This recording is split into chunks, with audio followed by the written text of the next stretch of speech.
El día de hoy trataremos el tema de la modelación en GEC-RAS, modelación hidráulica no permanente en una sola dimensión. Pues esta aplicación para lo que debería ser usado es para sistemas a flujo libre, a superficie libre. Para ello vamos a ver la aplicación.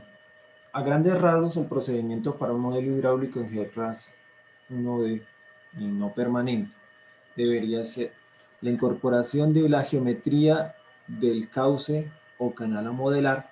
Aquí se incluye pues todos los aspectos que corresponden no solo a la sección per se del canal o del río, sino de las obras que queramos modelar, dígase vertederos, compuertas, box culvert, pues los diferentes elementos que deberían intervenir en nuestro modelo. Posteriormente, se debe definir el análisis de la simulación en flujo no permanente, que básicamente es definir las condiciones de frontera y condiciones iniciales que debemos considerar para la modelación. Luego de ello, debemos hacer una revisión de los resultados y verificar qué tan congruentes son dichos resultados, porque no es un secreto. Bueno, aquí traigo a colación una frase que es de cajón tal vez, pero que es muy cierta, que tanto GECRAS como cualquier otro modelo, por avanzado que sea, no es solo una calculadora, es una calculadora muy buena, muy potente, muy avanzada, pero que el responsable de definir si estos resultados son buenos o no, realmente son del operador del programa, ¿cierto? Entonces, si este programa, si estos resultados no son los adecuados, pues necesariamente tenemos que devolvernos a ver en dónde está el problema y repetir el proceso. Geometría. En la geometría, bueno, ya en la anterior sesión vimos unas formas de introducir los elementos. Entonces, que a grandes rasgos hay tres formas de incluir estos elementos. Una es importar desde Civil todos estos elementos, que ya la vimos en la sesión anterior. Esa sesión, que es importante recalcar que cuando se importa de Civil o se utilizan modelos a partir de una geometría importada desde Civil, es adecuado cuando se trata de cauces naturales o elementos artificiales que ya tengan una modelación en el Civil 3D que nos permita traernos pues, las definiciones de elevación y propiamente de la geometría. Tenemos también la introducción manual de cada sección y de cada elemento. Aunque pareciera o se creyera que puede estar en desuso, realmente es muy útil cuando nosotros tenemos canales artificiales que estamos precisamente diseñando o verificando, tales como canales, box culvert, sifones, determinar una mancha de inundación. Ya vamos a ver por qué, porque definitivamente pues es para las versiones nos permite tener una mancha de inundación georreferenciada que evidentemente necesita un postproceso para editarle algunas imperfecciones del modelo, pero nos ayuda o nos ahorra mucho esfuerzo en esta función específica de crear una mancha de inundación. ¿Por qué importar desde ArcGIS si tenemos Civil? HEC-GeoRAS, ahora explicamos un poco de la herramienta HEC-GeoRAS, pero es la herramienta que se utiliza es un complemento que se debe descargar y cargar en el ArcGIS, en el ArcMap, y desde allí nos va a permitir generar unas secciones transversales con una información. Pero ¿cuál es la utilidad, a mi modo de ver, de este tipo, de esta herramienta? Cuando nosotros generamos en Civil o en el mismo ArcMap, las secciones tienden a generar, si las generamos cada cierta distancia tienden a generar este inconveniente, que es que las secciones se cruzan, genera en las zonas de curva. Cuando nosotros vamos a modelar, esto va a generar un problema, no porque el modelo no vaya a correr, sino porque los resultados que vamos a obtener son mentirosos. ¿Qué facilidad tiene ArcMap con relación a Civil? Civil permite hacer una edición de la línea, pero solamente en los extremos, de girar los extremos de las secciones. En el caso de ArcMap permite, como lo que estamos haciendo es básicamente un shape de polilínea, agregarle vértices para que con la experiencia del diseñador poder definir una sección transversal como la que estoy resaltando en este momento, de tal forma que no se crucen y que pues la necesidad de borrar secciones sea menos imperiosa, podamos mantener un mayor número de secciones haciendo una adición con criterio de dónde pueden o cómo podrían ser estas secciones transversales. Como vemos acá, pues estas deberían ser completamente horizontales o siguiendo la dirección del puntero, pero se pueden editar para poder, entendiendo cómo puede ser el flujo dentro de este valle, cómo puede acomodarse la sección transversal para que no se presente este problema. Bueno, para usar ArcMap, como les venía diciendo, es necesario descargar el complemento de ArcMap HexGeoRAS.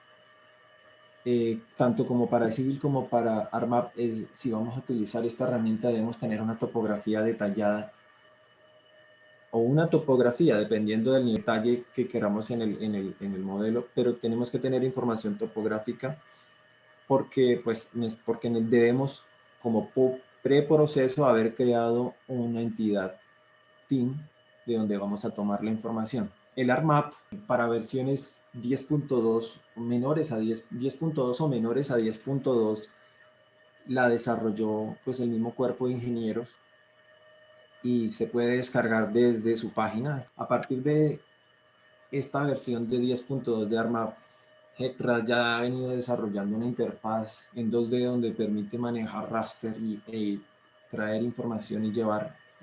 No se ha enfocado en desarrollar nuevamente este software, sino que esto ha recaído en la misma empresa Esri, el desarrollador de ArcMap, y allí, por eso es que para versiones de 10.2 a 10.8 se consigue directamente en la página de Esri este complemento. Para ArcGIS Pro realmente no lo he investigado y no sé si realmente Esri continúe desarrollando este programa. Sin embargo, en nuestro caso, en la empresa, la mayoría de las licencias que tenemos es 10 a 10.2, entonces digamos que de nuestro interés es mucho la herramienta consignada en la página del cuerpo de ingenieros. ¿Cómo funciona este software para la importación? Bueno, acá estamos adentrándonos, estamos tratando de dar una nueva herramienta de cómo incorporar la geometría, que es algo importante dentro de este proceso. Y ya habíamos visto la herramienta de Civil, la herramienta manual creo que es lo que todos hemos manejado en algún momento, y pues estamos tratando de dar al menos una noción de cómo puede ser el proceso. Bueno, cuando carguemos la aplicación, como cualquier otra barra de herramientas de ArcGIS, se nos abre este menú. Básicamente, cómo debemos llenar dicho menú.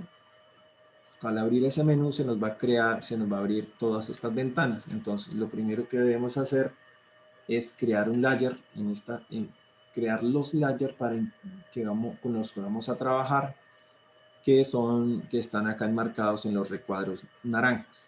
Posteriormente tenemos que crear las entidades de ríos, de uniones, de flowpaths, secciones, bancas, etcétera, etcétera. Todas las secciones, todos los elementos que nos permite tomar, y luego posteriormente, mediante el menú que tenemos acá en la presentación encerrada en magenta o en fucsia, vamos a hacer que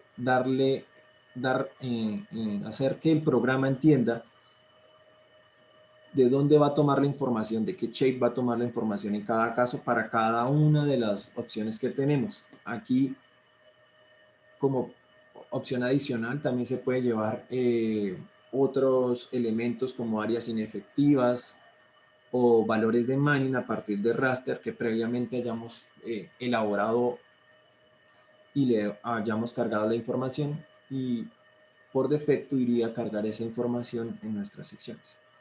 Finalmente, se extrae la información en el último menú, en el menú que estamos indicando ahora en color azul oscuro. Como recomendación, si es la primera vez que vamos a abordar, hay un manual ya algo viejo, hecho en el 2013, si mal no recuerdo, de la Universidad de Granada. Allí explican muy bien la metodología, al final es la misma, aunque para las versiones de 10.8, 2.17, esta fue hecha para versiones 10 y 9. No recuerdo, 9.1, 10 o menores, pero la funcionalidad o el procedimiento es el mismo y les puede servir como una fuente valiosa para adentrarse más en la utilidad de la herramienta. Condiciones de frontera es el siguiente elemento que tenemos que, es el siguiente paso que debemos definir para poder elaborar el modelo. Entonces, a grandes rasgos, ¿qué son esas condiciones de frontera? Son elementos que le incorporamos al software para orientar su cálculo. ¿De dónde lo sacamos? Entonces, cuando entremos a la interfaz de GEPRAS, vamos a ver este loguito que es como un hidrograma, digámoslo así. Este nos va a abrir una opción, una ventana como la que vemos acá. Y pues, lógicamente, primero tenemos que colocarle un nombre a este paso, a este archivo, que básicamente son los datos los datos de no permanente. Y se recomienda siempre en este tipo de programas colocar nombres cortos y que sean guardados en directorios que no estén metidos dentro de muchas carpetas para que el archivo pueda ser encontrado. Si no, solo por eso el archivo puede ser que no corra el programa. Entonces, las condiciones de frontera, pues está en esta pestañita resaltada en recuadro naranja. ¿Cuáles condiciones de frontera son las más adecuadas? Eso nos lo dirá el problema que estaremos resolviendo. Se recomienda que esas condiciones de frontera represente pues lo mejor posible el aspecto que se quiere utilizar y que sea la información más confiable que tengamos. Datos medidos, calibraciones, elementos que nos puedan permitir que nuestro modelo se concentre en la solución que nosotros queramos. Entonces acá podemos ver en la primera opción que estoy resaltando, tal vez está un poco muy clarito porque no está activo, cuando tomé el pantallazo la imagen no estaba activo, pero acá vamos a encontrar curvas de nivel contra el tiempo, curvas de caudal contra tiempo, curvas mixtas de caudal y elevación contra tiempo, caudal contra tiempo, elevación y caudal contra tiempo, curvas de calibración, profundidades normales, condiciones de frontera específicas para obras como vertederos, hidrogramas de laterales, bueno, en fin, hay una serie de herramientas para poder condicionar nuestro modelo y más que condicionarlo, centrarlo en la solución o el problema que queremos evaluar. Como también hay curvas para las compuertas, reglas de operación para las compuertas, que ya vamos a ver más adelante. Y la otra opción que debemos aclarar o indicarle al programa son las condiciones iniciales con las que él va a arrancar el cálculo. Entonces tenemos que darle caudales iniciales y elevaciones iniciales. Acá, como les venía recomendando, lo mejor es escoger condiciones de frontera que representen lo mejor posible o hacer que el cálculo inicial sea muy parecido a las condiciones en las que va a presentarse o va a empezar el evento que queremos evaluar. Entonces, podemos colocar valores de caudal y nivel conocidos en secciones, o si no lo conocemos o es algo que hasta ahora estamos nosotros diseñando, podría ser una solución realizar un modelo en flujo permanente con la misma geometría que hemos hecho, tal como nos enseñaron en la sesión pasada, y en iniciales y cargar dichos valores como condición inicial, que acá no lo permite en este sector donde hay la opción de llamar un archivo, es para precisamente cargar, por ejemplo, los resultados de un flujo permanente que nos permita arrancar desde el caudal inicial del hidrograma que vamos a involucrar en el proceso de simulación. Luego pasamos a definir cómo va a ser la corrida. Entonces esto se habilita o se hace desde este icono de la ventana principal de GRAS, y es como, pues, como un muñequito subiendo una montaña, que lo que nos quiere decir es que las condiciones cambian en el tiempo y en el espacio. Entonces, a partir de eso venimos y simplemente lo que tenemos que es, pues, lógicamente colocar un nombre, de nuevo, ojalá sea corto, que no nos vaya a generar, pues, inconvenientes a la hora de correr, y cargar la geometría que previamente hemos definido, así como las condiciones de flujo no permanente que hemos definido. Debemos activar los, el procesador de geometría y de flujo no permanente para que revise si nuestra geometría y nuestras condiciones son adecuadas, genere la simulación y lógicamente el proceso para poder editar la información que nos va a salir. Los otros checkbox son, pues definitivamente son opcionales dependiendo de la función de nuestro modelo, pero pues la última opción pues básicamente nos va solo es necesario si nosotros vamos a hacer un modelo un modelo en 2D y pues lógicamente en la de sedimentos sí vamos a tener sedimentos. El tiempo de simulación pues nos va a definir, tiene que estar dentro del rango, tiene que abarcar como mínimo el rango de los hidrogramas que nos va a generar que nos va a generar el flujo no permanente, o de las que nos va a generar las condiciones de no permanente, que va a hacer que cambie nuestro caudal, nuestros niveles, y ya es decisión de cada diseñador a su criterio. Y finalmente se define los tiempos de cálculo y de cómo quiere usted que salga la información. Esta opción de DSS, Output File Name, es básicamente para poder tener toda la información calculada en un archivo plano de texto. Ese archivo, si nos alcanza el tiempo, vamos a ver cómo se puede abrir de una forma más gráfica. Pero este es el archivo que nos va a dar todos los resultados, inclusive algunos que no muestra el programa, porque el programa no muestra con el nivel de detalle del cálculo, sino X, dependiendo de cómo esté configurado, podría ser hasta máximo de 1 minuto, si mal no recuerdo. Pero acá con el DSS vamos a verlo, incluso valores, si nosotros hacemos los cálculos cada 10 segundos, cada 15 segundos, pues vamos a ver esos resultados en cada paso de cálculo. Listo, entonces hasta ahí digamos que ya está montado el modelo, lo que falta es calcular, darle compute, pero claramente, seguramente todos los que por alguna razón hemos tenido que hacer un modelo no permanente, hasta aquí parece que vamos felices, pero resulta que falta la parte realmente compleja, que es hacer que el modelo dé unos resultados adecuados y que sea estable.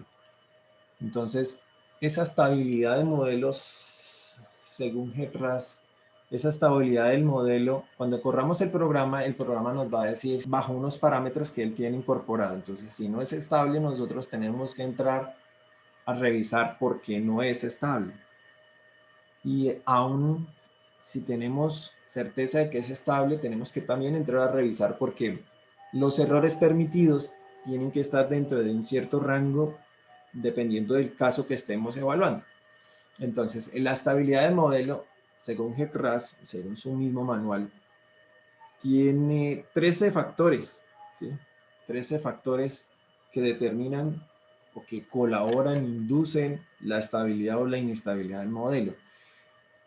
Como vemos, estos últimos 6 son aspectos que se definen básicamente en la geometría y que si queremos evaluar el modelo o lo que queremos evaluar son unas condiciones específicas, no deberían ser modificados para poder pues, evaluar claramente lo que nosotros queremos, nuestros objetivos. En el caso de las opciones 1 y 2, son indicadores muy importantes que nos van a dar en mayor medida la estabilidad del modelo, porque ellos intervienen o más bien hay un número, una condición que nos dice cuándo un modelo es estable.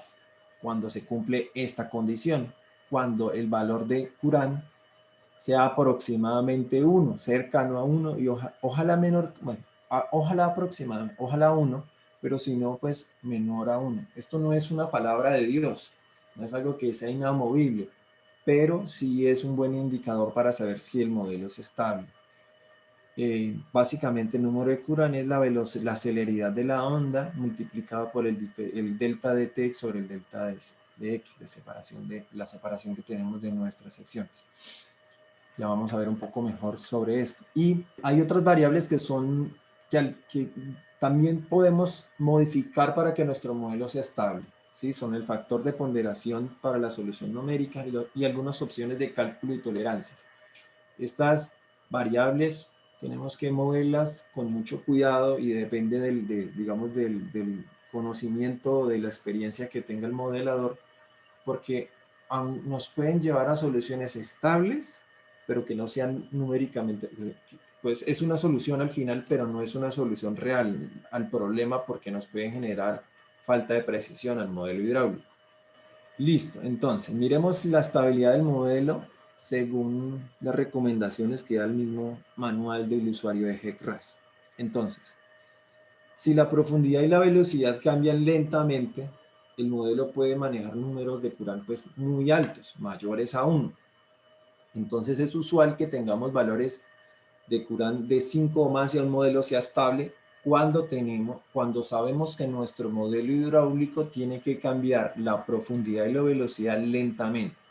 Sin embargo, cuando sabemos que la profundidad y la velocidad cambian rápidamente, el número de Courant debería ser máximo, estar llegando a 1 o pues en un valor de 1 para que nuestro modelo sea estable. ¿Y cuál debería ser ese Courant mínimo? Si podemos tener valores de 5 o más, pues debería ser, de acuerdo con HEC-RAS, con su manual, debería ser siempre menos de la mitad del valor del Courant que tengamos como máximo. Aquí, como entra la dificultad de cómo calcular cada vez el valor de Courant. El valor de Courant, de una forma aproximada, puede calcularse como nosotros definimos el delta T y el delta X. Podemos estimar de una forma aproximada la celeridad de la onda con esta recomendación que da el mismo programa. Puede ser muy tedioso solicitarle al programa estar estimando este valor, por lo que normalmente para fines prácticos hace un diseñador es mover el delta T y el delta X hasta que les dé un valor de estabilidad y ahí sí revisa si los valores de Courant están dentro de lo normal. En el programa, en las últimas versiones de HEC-RAS hay una forma de solicitar este valor en cada vez que hagamos una modelación. Ahora, más adelante vamos a revisar dicha forma de cómo solicitar el valor de Courant. Sin embargo, este dato no la presenta, este dato lamentablemente no se presenta de una forma explícita en ninguna de las ventanas del modelo, del programa, y tiene que ser consultado en el archivo plano de la totalidad de los resultados que estábamos hablando hace algunas slides atrás. ¿Qué recomendaciones podrían darse para poder prácticamente encontrar de una forma práctica que nuestro valor, que nuestro modelo sea estable? Entonces se recomienda inicialmente dejar el delta T en el intervalo del hidrograma y modificar el delta X para cumplir la condición, hasta que el programa pues nos diga que es estable, que es en el caso del 5.07, de la versión de HEC-RAS 5.07, es que nuestra tercera línea azul del simulador, de la ventana de simulación, esté completamente azul. Lógicamente, si esta cambia a roja en alguna parte de la barra, tenemos un problema de estabilidad del programa. Como esto realmente no es una solución que se encuentre a la primera se debe hacer un proceso iterativo. Entonces, si para un delta t, dejando fijo un delta t, no encontramos el delta x, pues hay que intentar con un nuevo delta t, disminuyendo el valor, ¿sí?, del delta t hasta un cierto punto, en donde nuestro delta t, nuestra combinación de delta t y delta x nos dé la estabilidad del modelo. Cuando tengamos ríos, modelos con ríos ya medios o largos, se recomienda que el paso del tiempo aproximadamente cumpla esta condición, es decir, que el delta t sea del orden de un 20avo del el tiempo que se tarda en llegar al caudal pico máximo del hidrograma de entrada. Bueno, estabilidad del modelo y qué recomendaciones adicionales tengo para contribuirles. Entonces, lo primero que debemos hacer es un precalentamiento del modelo hidráulico. Entonces, pues hay muchas formas de hacerlo. El programa hoy en día ya trae opciones para hacer un precalentamiento sin necesidad de inducírselo, como si se tocaba hacerlo en versiones anteriores a la 5.0, que es la primera opción que les muestro en la pantalla. Colocar un caudal constante en el tiempo para que el modelo se estabilice, perdón, y luego de que el modelo esté estable, lógicamente este tiempo al cual el modelo está estable, pues uno también hay que tratarlo de definir iterativamente, aunque ya con la experiencia de cada quien seguramente van a llegar a determinarlo en el primer paso. Y luego meter el cambio de caudal que nos genera, o el cambio de la condición que nos genera el cambio de las condiciones en el tiempo. Otra forma es, como ya les dije, el programa 5.0 en adelante tenemos una opción desde la ventana de corrida del programa. En opciones, al abrir opciones se despliega esta ventanita que nos permite definir incluso cuántas iteraciones se hacen de calentamiento, cuánto tiempo de calentamiento. En definitiva, pues nos permite realizar el calentamiento de una forma tal vez más sencilla. O tal vez también, dependiendo del problema, pues requiramos hacer una combinación de los dos métodos de realizar el calentamiento del programa. ¿Para qué se hace ese dicho calentamiento? Porque normalmente cuando uno está corriendo un programa, al principio de la modelación, el programa empieza a generar valores picos y valores valles de niveles, de caudales, de velocidades, porque no ha logrado estabilizarse.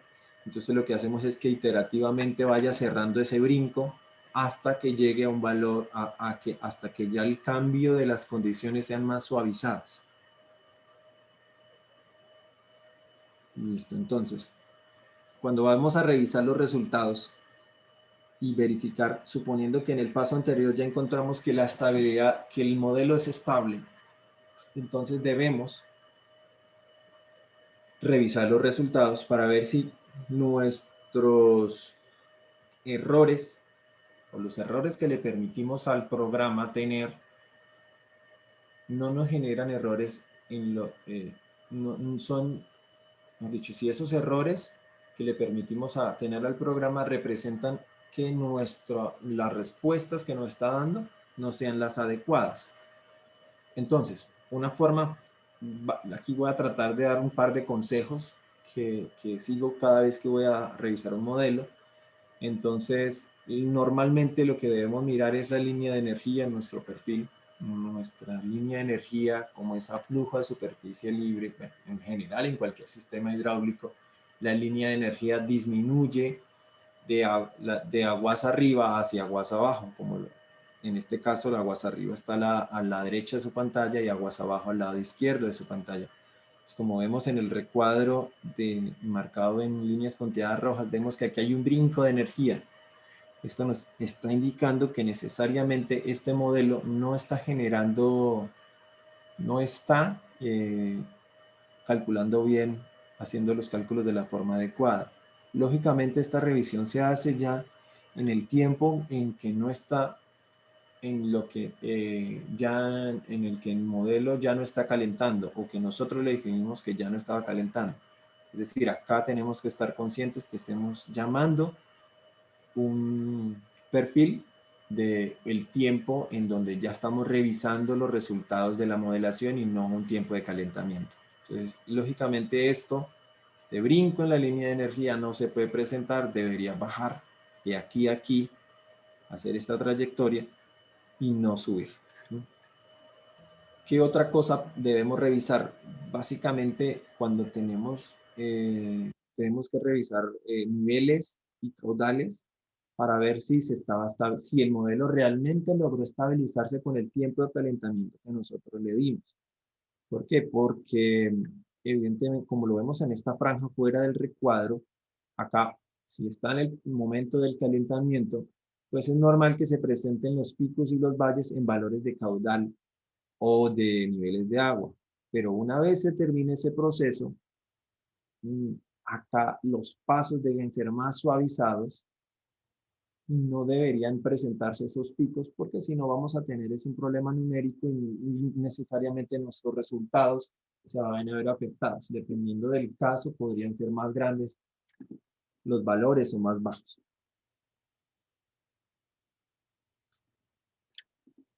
Bueno, finalmente, ¿qué utilidades tiene un modelo no permanente en uno de para canales o a superficie libre?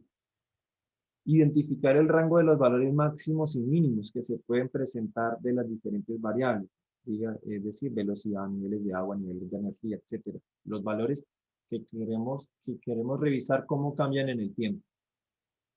Definir manchas o niveles de inundación con mayor precisión que un modelo permanente. Esto es interesante si el valor máximo tiene una fuerte limitación. Ojo que acá no estoy diciendo que el modelo, que esto desvirtúe los datos de la modelación en no permanente. Solo que lo que quiero decir es que hay momentos en los que la modelación o el nivel es tan crítico que la diferencia de algunos centímetros puede terminar o puede definir muchas cosas de un proyecto. Entonces, en ese caso, debería ser más adecuado, es más adecuado o nos permitiría tener mayor de precisión definir un nivel máximo con un modelo no permanente. No es lo normal, pero en algunos casos en donde tengamos esa limitación, pues sería bueno, es bueno utilizarlo. Otro, otro uso es estimar el tiempo de viaje de la onda que genera nuestro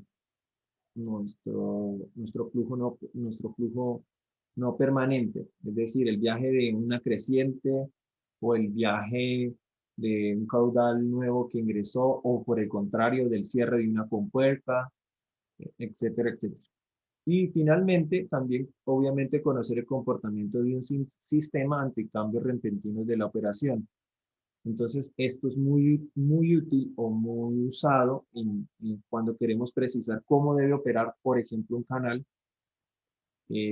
cómo deben abrir, cuándo deben abrir las compuertas,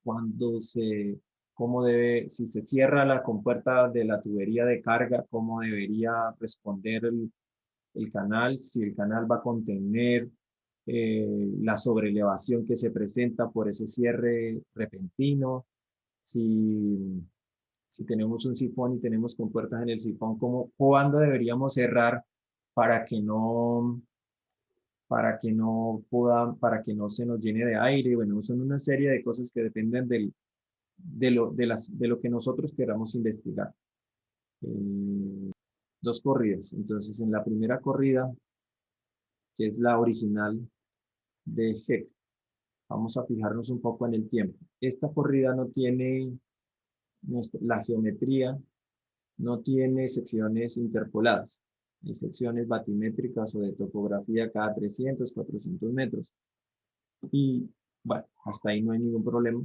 El tiempo que tiene predefinido para el cálculo es 2 minutos. Sin embargo, pues en aras de mirar cómo se puede generar esta inestabilidad, pues hicimos a propósito una corrida inestable, o más bien una corrida que es estable, pero que a pesar de ser estable, tiene los resultados inadecuados y es por lo que nosotros debemos revisar la información que nos arroja dichos de cualquier programa, sea GRAS o cualquier programa más avanzado o menor o menos, si sea una hoja de cálculo, porque al final, de nuevo, estos programas o cual solamente son unas calculadoras avanzadas y acá importa que nosotros con nuestro criterio definamos si realmente la información es la adecuada para poder tomar las decisiones, valga la redundancia, adecuadas.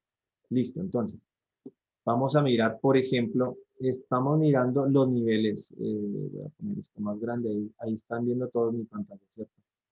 Voy a comparar dos, eh, dos planes y vamos a comparar el inestable con el modelo que hace GCRAS. Entonces, si lo vemos, ¿qué hice para que se volviera para hacer que el modelo fuera estable, pero que los resultados no fueran los adecuados? En este caso, lo que se hizo fue, tenemos, como les dije, las secciones estaban cada 300 o 400 metros, lo que hice fue interpolar cada 50 metros estas secciones, y mantuve incluso el mismo tiempo que tenía el modelo.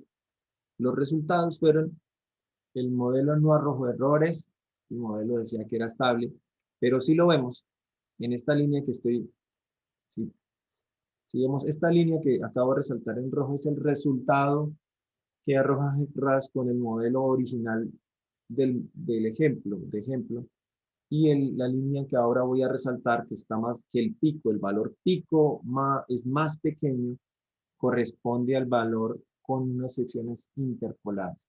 Es un poco, pareciera contradictorio, porque diría uno, si tengo secciones más cerca, debería tener mejores resultados, y no es cierto. ¿Por qué? Porque como lo explicamos anteriormente, el número de Courant o el coeficiente de Courant nos da la certeza o nos da más bien la idea de que puede ser estable, y no siempre el tener un tiempo más corto o secciones más cerca nos van a generar modelos estables y más precisos. Esto es un tema un poco de prueba y error y de enfrentarse al problema y agarrar algo de criterio para poder saber qué es lo que realmente nos está dando bien. Entonces, pues acá como vemos, aquí es una diferencia, en este caso en pie es como de un pie. Y a priori podría ser poquito, pero dependiendo del caso, 30 centímetros podría representar que ya no tenemos borde libre o que se nos esté derramando el agua. Lo mismo va a pasar con el caudal. Sí, bueno, en el caso del caudal no lo edité, entonces no debería aparecer diferencias en los caudales que salen. También quería mostrarles de dónde se puede sacar el número de Courant. Entonces, en las opciones de salida, vamos a buscar la pestaña de los niveles de salida eh, para poder habilitar el checkbox del Courant de todo el canal, del canal principal o el Courant total. Como les digo, esto va a salir cuando tengamos escritos los valores, pero si está en el DCS. El DCS es un archivo plano que pueden cargar bien sea desde esta pestaña o desde un visor más amable que tiene que no tiene que descargar. El archivo que llaman es el DCS, pero realmente ni el DCS visual ni el DCS GCRAS permite llamar las variables, porque él tiene predefinido unas variables que uno puede llamar. Entonces, uno puede seleccionar o todas o una sección.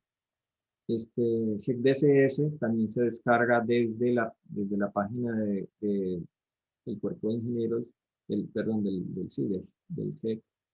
Y uno lo que hace es simplemente tiene 6, 7 campos, y uno decide que toma. Acá en el campo C están las variables, y como ven, a pesar de que yo previamente la había corrido para que me sacara el valor de Courant, pues no lo va a botar. Pero sí puede ser, pero sí es una función útil, por ejemplo, si queremos revisar niveles en todo el tiempo y determinar el máximo, porque a veces el máximo no está dentro de los cálculos que nos representan, que nos bota GRAS, porque GECRAS bota o en las interfaz gráfica monta el caudal cada cierto tiempo y puede ser que entre uno y otro se presente ese valor pico. Acá una serie llena todos los campos para ver qué es lo que le interesa, en qué momento, cada tanto, dependiendo del momento del cálculo que uno haya seleccionado, o de salida de impresión de los datos, el tipo, el plan. Y genera curvas, pues, que de pronto son más amigables a las que se ven desde el DCS, porque son desde el DCS del programa, porque son más. Aquí nos va a mostrar en este caso los niveles, en esta zona pues es la zona del precalentamiento y están todos y cada uno de los datos que nosotros pedimos calcular. Si lo ven, está en un cálculo creo que cada minuto, y cuando tengamos tiempos menores a los que permite mostrar el GEC en sus visuales gráficas ordinarias, pues podemos venir acá para revisar si lo hicimos la modelación cada 10 segundos, cada 5, cada segundo, y poder determinar estos valores máximos.